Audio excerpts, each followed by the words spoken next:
Ibong Adarna na akda ni Jose de la Cruz. Ito ay pagsusuri ng akdang pampanitikan. Sanggunian: www.wiki1.com, philippineliterature.com at www.scrib.com. Ito ang buod ng Ibong Adarna. Ang Berbanya ay isang mayamang kaharian kung saan ay sagana, tahimik at payapa ang pamumuhay ng mga tao roon. Madalas na may piging at pagdiriwang na nagaganap sa kahariang ito sapagkat parehong masayahin ang hari at reyna. Sila ay si Haring Fernando at Reyna Valeriana. Sila ay mayroong 3 anak na lalaki na pawang may kakayahang magmana ng trono. Sila ay sina Don Pedro, Don Diego at Don Juan. Dinapuan ng malubhang sakit ang hari dulot ng isang masamang panaginip. Nakita niya sa panaginip na patay si Don Juan. Dumating ang isang medikong paham na nakapagsabing ang awit ng Ibong Adarna ang tanging luna sa sakit ng hari. Ito ay matatagpuan sa bundok Tabor at nakadapo sa puno ng Piedras Platas. Paunang naglakbay si Don Pedro, subalit hindi siya naging matagumpay sa paghuli sa Ibong Adarna sapagkat siya ay naging bato. At ito ay sinundan ni Don Diego, subalit katulad kay Don Pedro ay naging bato rin siya. At ang huling umalis at naglakbay ay si Don Juan. Hindi siya gumamit ng kabayo sa kanyang paglalakbay. At siya ay naging matagumpay sa paghuli ng Ibong Adarna. Si Jose de la Cruz ang may akda ng Ibong Adarna. Siya ay binigyan ng karangalang hari ng mga Makata sa Katagalugan. Isinilang siya sa Tondo, Maynila noong 20 ng Disyembre taong 1746. Siya ay kinilala sa kahusayang sumulat ng mga tula, kaya marami ang nagpaturo sa kanya ng pagtutugma ng mga salita. Kahulugan ng pamagat ng akda. Ang Ibong Adarna ay isang korido na sinasabing isinulat ni Jose de la Cruz, nakilala rin sa bansag na Joseng Sisiw. Ito ay patungkol sa isang mahiwagang ibon na may kakayahang magpagaling ng sakit. At para sa akin, ito ay pinangalangang Ibong Adarna dahil sa kapangyarihang taglay ng ibon sa nasabing kwento. Ang ibon ay may kakayahang magpawala ng sakit na nasabi sa buod ng kwento at ito lamang ang luna sa sakit ng hari. Ngunit may pagsubok kang harapin upang ito ay makuha. Isa ito sa nagsisilbing simbolo ng pamagat na marami kang problemang harapin upang makuha ang iyong ninanais. Mga tauhan sa kwento. Ibong Adarna, isang engkantada, ibon na may magandang tinig na nakapagpapagaling ng may sakit. Si Don Juan, bunsong prinsipe na may mabuting pag-uugali. Siya ang nakahuli sa Ibong Adarna at napangasawa niya si Prinsesa Maria Blanca. Si Don Fernando. Siya ang hari ng Berbanya na may makatarungang pamumuno. At asawa nito si Doña Valeriana, ama ng 3 anak na si Don Pedro, Don Diego at Don Juan. Si Don Pedro, ang panganay sa 3 prinsipe. Mainggitin, mahilig magtaksil at mahiganti. Siya ay napangasawa ni Prinsesa Leonora at si Don Diego, ang pangalawang prinsipe na madaling napapasunod ni Don Pedro, na pangasawa ni Prinsesa Juana na kapatid ni Prinsesa Leonora. Prinsesa Juana. Si Prinsesa Juana ay niligtas ni Don Juan mula sa higante, kapatid ni Doña Leonora, unang inibig ni Don Juan. Prinsesa ni Leonora. Muntik nang mapangasawa ni Don Juan, kapatid ni Doña Juana, ikalawang iniibig ni Don Juan, or ikalawang inibig ni Don Juan, na pangasawa ni Don Pedro at naging reyna sa Berbanya. Maria Blanca, prinsesa ng Reino de los Cristales. May taglay na mahika Blanca na tumulong kay Don Juan para mapagtagumpayan ang pagsubok ni Haring Salermo. Siya ang pinakamaganda sa 3 anak ni Haring Salermo, ikatlo at huling inibig ni Don Juan. Siya rin ang nakatuluyan ni Don Juan sa dulo ng kwento. Haring Salermo, hari ng Reino de los Cristales. Tusong ama ni Maria Blanca, may taglay na itim na mahika na kanyang ginamit upang subukin ang mga nagtatangkang manligaw sa kanyang anak. Doña Valeriana, reyna ng Berbania, asawin ni Don Fernando, ina ni na Don Pedro, Don Diego at Don Juan.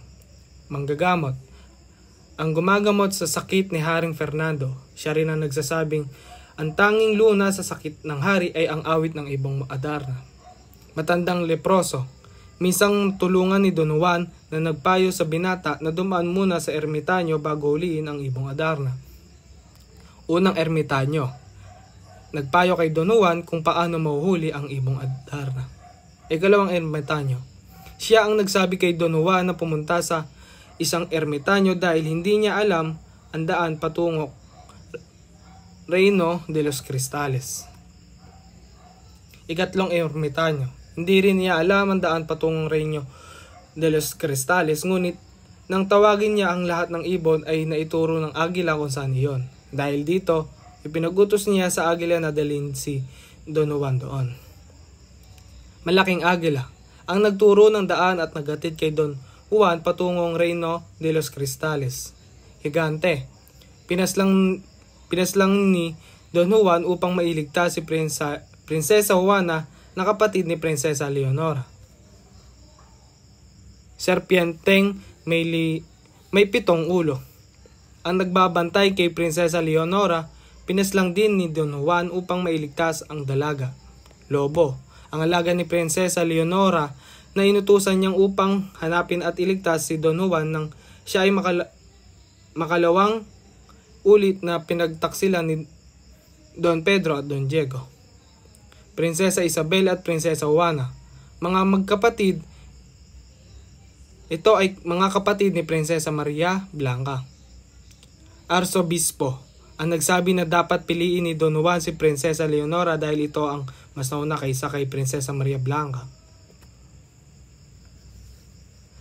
Mga tagpuan sa Ibong Adarna. Mga tagpuan sa kwento ng Ibong Adarna ay Kahariang Berbania. Ito ang kaharian ni Don Fernando. Bundok ng Tabor o Armenia. Dito makikita ang puno ng Piedras Platas kung saan matatagpuan ang Ibong Adarna. Bundok. Malapit sa bundok na ito, matatagpuan ang isang maliit na bahay ng ermitanyo na nagbigay kay Don Juan ng kaalaman kung paano mahuhuli ang Ibong Adarna. Balon. Sa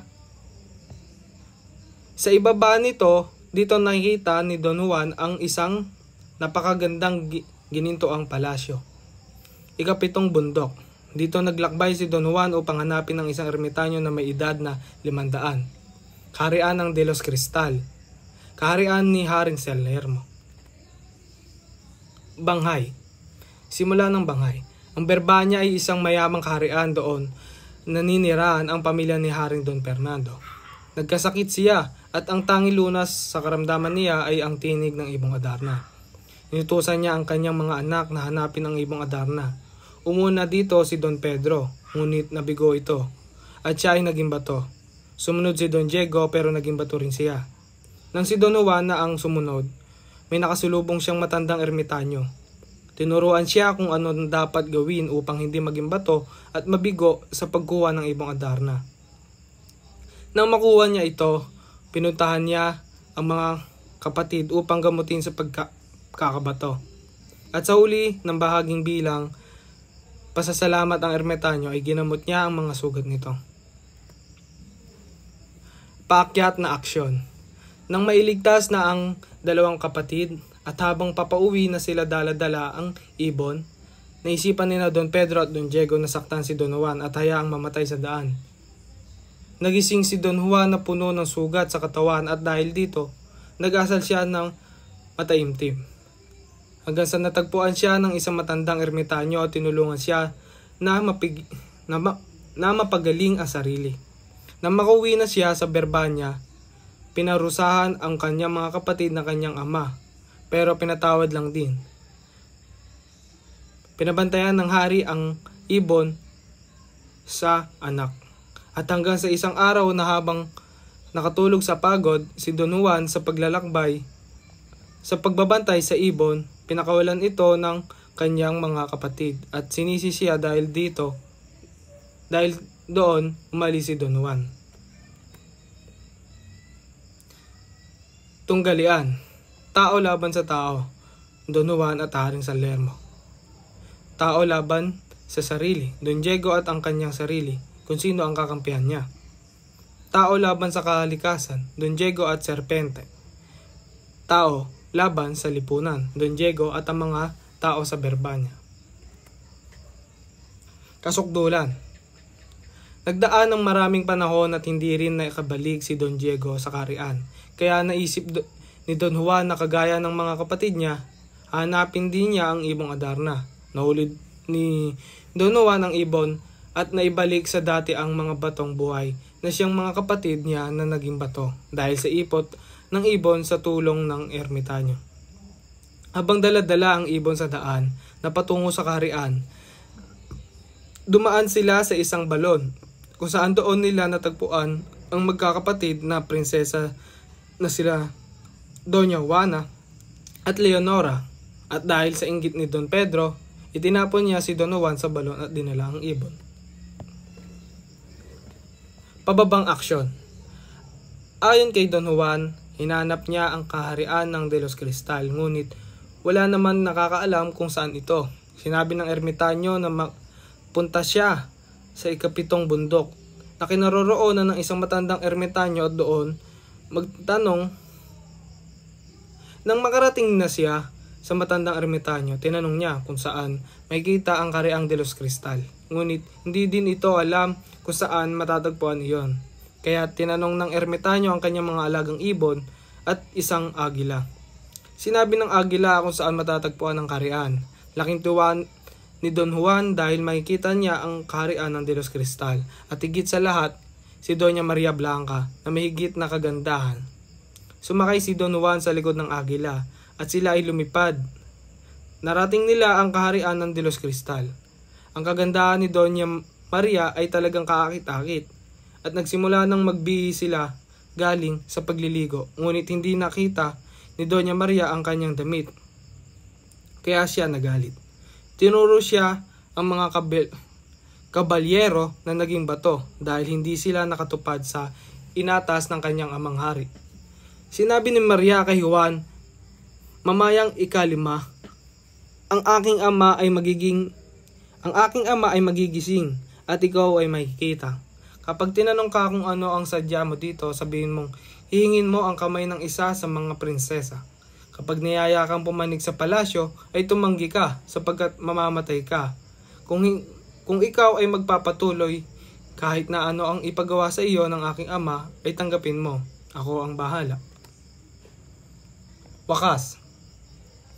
Natuklasan na ni Don Maria ang kataksilan ni Don Juan dahil sa gagawing pagpapakasal sa ibang prinsesa. Nag-alimpuyo sa galit ang kanyang dibdib, lulan ng karosang ginto. Nagpanggap na emperatriz si Doña Maria upang dumalo sa kasal ni na Don Juan at Doña Leonora. Nang dumating si Doña Maria na nakabihis, emperatriz, namangha ang lahat, maganda ang gayak ni Maria at litaw ang kanyang kagandahan. Ang pakay niya ay pigilin ang pag-iisang dibdib ng dalawa. Malugod na tinanggap ni Haring Fernando ang pagdalo ng emperatriz, subalit hindi nakilala ni Don Juan ang emperatriz ay walang iba kundi si Doña Maria. Nakiusap si Doña Maria sa hari na bago ikasal sina Don Juan at Doña Leonora ay magdaos muna ng munting palabas sa harap ng lahat. Sa pamamagitan ng dula-dulaan ay nagawang isalaysay ng mga negrito at negrita ang lahat ng pinagdaanan hirap ni Don Juan sa mga pagsubok na ibinigay ng Haring Salermo. Pinalong negrita ang negrito at tinanong kung naalala nila ang mga ginawang pagtulong ni Doña Maria sa kanya sa kaharian ni Haring Salermo na kanyang ama. Sa tuwing papalo ang negrita ay hindi nasasaktan ang negrito kundi ay si Don Juan. Kaya naman unti-unting nagbalik ang mga alaalang nangyari sa kanila ni Doña Maria. Noon din ay pinatotohanan ni Don Juan na ang lahat ng nasaksiyang dula-dulaan ng mga negrito at negrita sa palasyo ay pawang mga katotohanan.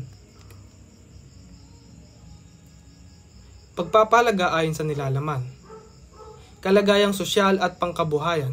Ang kwento ng Ibong Adarna ay sinulat bilang isang korido o isang uri ng awit na mayroong 8 pantig ang bawat taludtod. Ang mga korido ay sinulat noon bilang panalangin inaalay sa Birheng Maria.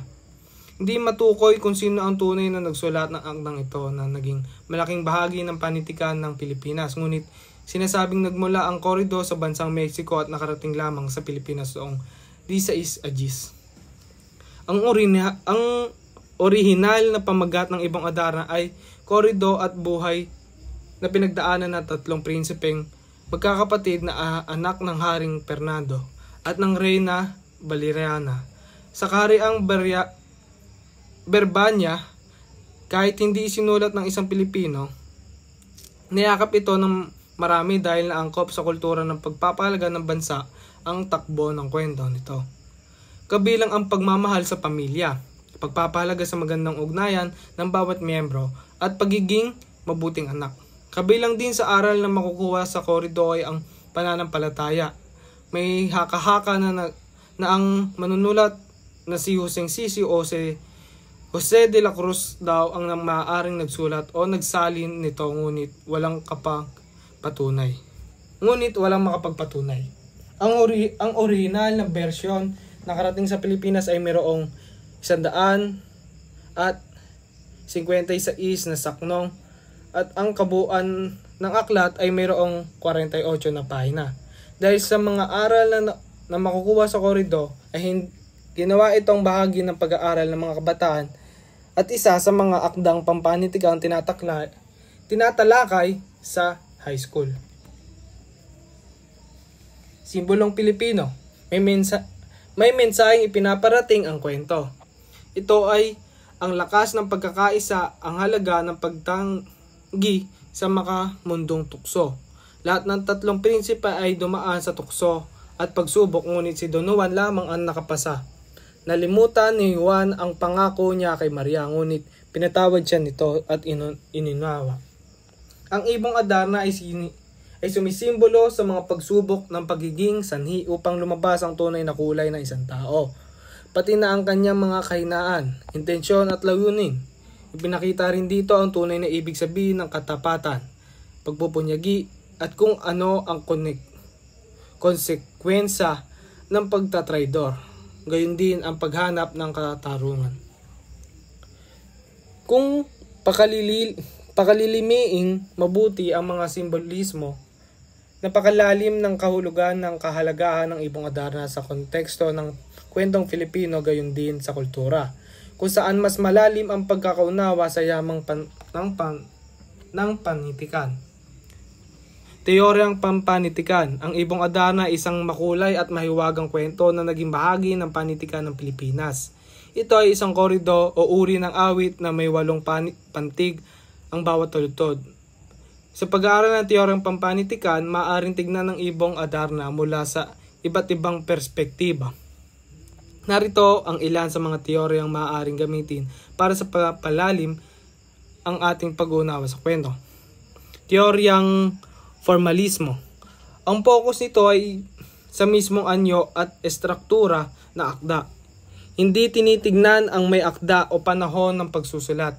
Halimbawa, maaaring pag-aralan ang metriko ng tula o ang banghay ng nobela ng Ibong Adarna. Teoryang historical. Ipinaliwanag ang akda sa konteksto ng kasaysayan o panahon ng ito'y may sulat. Halimbawa dito ay maaaring unawain ang Ibong Adarna sa panahon ng himagsikan o batas militar sa Pilipinas. Teoryang sosyo-lohikal. Tinitingnan ang relasyon ng akda sa lipunan. Maakdang nagsasaad ng mga issue tulad ng kahirapan, kasarian o klase ay maaaring pagbasehan. Sa Ibong Adarna, maaaring suriin ang mga aspeto nito na nagpapakita ng mga sosyal na issue. Teoryang ito ay ang teoryang psikolohikal. Binibigyang diin ang karanasan, damdamin at isipan ng mga tauhan o maging ng may akda sa Ibong Adarna. Maaaring pag-aralan ang inner conflicts ng mga tauhan. Teoryang archetypal. Tinitingnan ang mga universal na simbolo o arketipo sa mga akda. Ang kwento ng Ibong Adarna bilang isang kwento ng paglalakbay at paghahanap ay maaaring maging halimbawa ng gintong teorya. Teoryang reader response. Ang reaksyon o interpretasyon ng mambabasa sa akda ang sentro. Maaaring pag-aralan kung paano nakarelate ang isang mambabasa sa kwento ng Ibong Adarna. Kulturang Pilipino. Bagamat itinuturing na halaw o nagmula sa ibang bansa akdang Ibong Adarna, sinasabi ng maraming kritiko na umaangkop naman sa kalinangan at kultura ng mga Pilipino ang nilalaman nito. Masasalamin sa akda ang mga natatanging ugnayan at pagpapahalaga ng mga Pilipino tulad ng pagkakaroon ng matibay na pananampalataya sa Poong May Kapal, mataas na pagpapahalaga sa kapakanan ng pamilya, mataas na pagtingin o paggalang ng mga anak sa mga magulang, paggalang sa pagkakatanda or paggalang sa nakakatanda, pagtulong sa mga nangangailangan, pagtanaw ng utang na loob, mataas na pagpapahalaga sa puri at dangal ng kababaihan, pagkaroon ng tibay at lakas ng loob sa pagharap sa mga pagsubok sa buhay. Kalagayan pang sarili. Ang nobela ay nagpapakita ng problemang hinaharap ng bawat individual na maaari nating magamit ang aral ng nobela sa ating sariling issue. Ang pagiging matyaga sa pagkuha ng Ibong Adarna ay isang simbolo na rin na maaari nating makuha sa nobelang ito. Ito ay nagsisilbing aral na nagpapakita ng isang matagumpay na maaaring mangyari at maaaring magamit sa ating sariling issue sa buhay. Ang mga isyong na solusyonan sa nobela ay isa ring pagsasalamin sa karanasan ng bawat individual sa Pilipino. Kalagayan ng panlipunan. Ito ay nagpapakita ng mga isyong kinakaharap ng ating bansang Pilipinas. Dito ay pinapakita ang pagpapakita ng lakas at pagkakaisa sa paglunas sa mga isyu ng ating bansa. Ang mga karakter ay tumatayo bilang isang simbolo upang pagkunan ng aral at ideya upang magamit sa mga isyong kinakaharap ng ating lipunan. At ang isyu sa akda ay nagbibigay gabay sa mga karanasan ng mga karakter sa nobela at nagbibigay ng mas malalim na pag-unawa sa ilang isyu ng ating bansa. Kalagayan pang ekonomiya. Dito ay pinapakita ang epektibong kolonyalismo sa ating ekonomiya. Ang mga karakter sa nobela ay nagsisilbing iba't ibang antas ng ekonomiya at ang kanilang mga karanasan sa nobela ay nagpapakita ng hamon at oportunidad dulot ng kolonyal na kasaysayan. Ang mga magkakapatid na nagtangka na kunin ang Ibong Adarna ay nagpapakita ng isang pagmamahal sa kanilang ama na may sakit, hindi lamang dahil sa kondisyon nito at pagmamahal sa isa't isa ay nagpapakita ng pagkakaisa. Aral sa kwento. Maging mapagpatawad sa kapwa, tumulong sa mga nangangailangan, huwag magdulot ng masama sa kapwa, maging mapagbigay sa kapwa, huwag kainggitan ng kapwa, maging isang mabuting anak sa mga magulang, maging mapagmahal sa kapatid. Kung mapapansin, ang mga aral na mapupulot sa kwento ng Ibong Adarna ay likas ng mga simple lamang at kayang-kaya ng sino man na gawin ito. Ano man ang iyong edad, matanda man o bata, ay may kakayahang gawin ito. Kaya walang dahilan upang hindi ito ay sagawa sa bawat gawain sa araw-araw. At dito nagtatapos ang Ibong Adarna.